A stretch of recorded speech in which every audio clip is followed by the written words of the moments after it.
మనం ఏదో కర్మ చేస్తున్నాము, అది కనుక ఆ ఫలితాన్ని మనం భగవంతునికి అర్పించలేదు అనుకుందాం. అంటే ఆ కర్మల నుంచి ఏదో ఆశించాము, ఏదో మనం పొందుతున్నాం అనుకుందాం.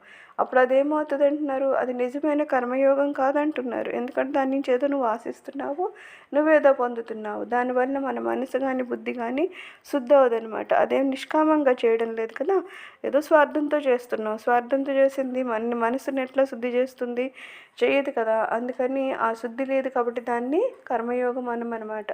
అటు తర్వాత 5 పద్యాల్లో శ్రీ భగవాను కర్మయోగానికి భక్తి యోగానికి చెందిన అనేక సాధనను వాటి యొక్క యోగ్యతను బట్టి ఒక వరుస క్రమంలో ఒకదానికంటే దాని తర్వాతది మనసుని ఎక్కువ శుద్ధి చేసేదిగా ఉంటున్నట్లుగా వివరిస్తారు. అయితే స్వామి తర్వాత వాటిల్లో ఏం చెప్తారంట, కర్మయోగానికి భక్తి యోగానికి చెందిన అనేక సాధనలు చెప్పి వాటి యొక్క విలువని చెప్పి ఒక వరుస క్రమంలో చెప్పి ఒకదానికంటే తర్వాతది మనసుని ఎక్కువ శుద్ధి చేస్తూ ఉంటుంది అని వివరిస్తారట.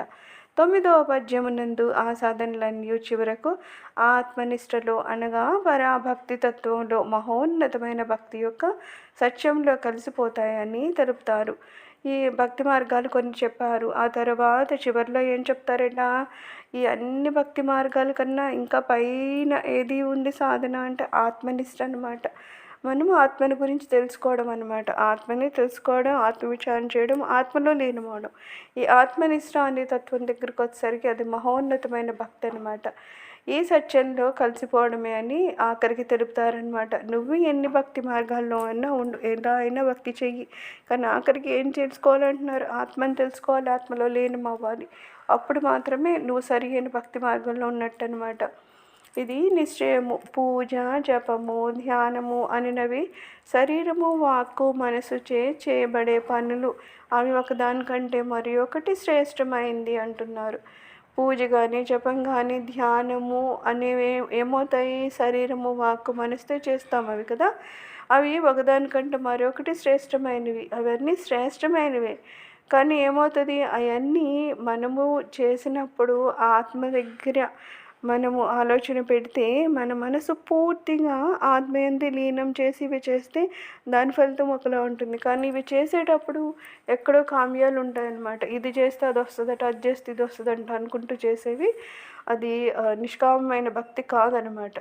అందుకని అది సరైన పద్ధతి కాదని స్వామి చెప్తారు. ఈ రచనలోని 2వ పద్యంలో శ్రీ భగవాను కామ్య కర్మలు అంటే కోరికల సాధనకై చేసబడే కర్మలు మానవుని మరిన్ని కర్మల్లో కూడిన సముద్రంలో పడవేస్తాయే, కానీ అవి మోక్షానికి దారితీయవు. కొన్ని కర్మలు ఏవో చేశాడు, మరి దానికి వచ్చే ఫలితాలు ఉంటాయి కదా, అది పాపము పుణ్యం ఏదో ఉంది, దానికి వచ్చే కష్ట నష్టాలు ఉన్నాయి. మళ్ళీ వాటిని అనుభవించడం కోసం మళ్ళీ జన్మలెత్తుతూ ఉంటాడు. అందుకని ఏమవుతుంది, కొన్ని కర్మలు చేసామంటే ఇంకొన్ని కర్మలు చేయాల్సిన స్థితిలోకి వెళ్తావా, అలా కాదు.